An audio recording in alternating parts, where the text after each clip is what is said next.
Tara mga ka-food trip, luto tayo ng tosilog, tosino, sinangag at itlog. Simulan nga natin sa itlog. Bounty Fresh baka naman. Itlog nila may kasama ng vitamin D. Mag-poach lang tayo ng itlog, tubig na may konting suka, at pag naluto, ahunin na natin.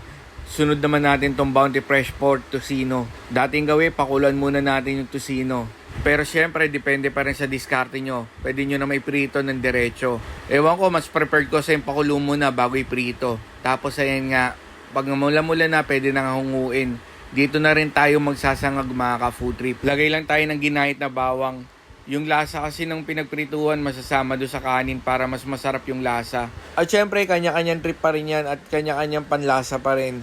Depende sa inyo kung ano yung gusto nyong sundin. Sa mga napanood ng video na to, request naman kayo na pwede natin lutuin. Malay nyo, next video, yun na yung na-feature natin. Yun lang mga ka-food trip. Thank God, it's food day. It's a wrap!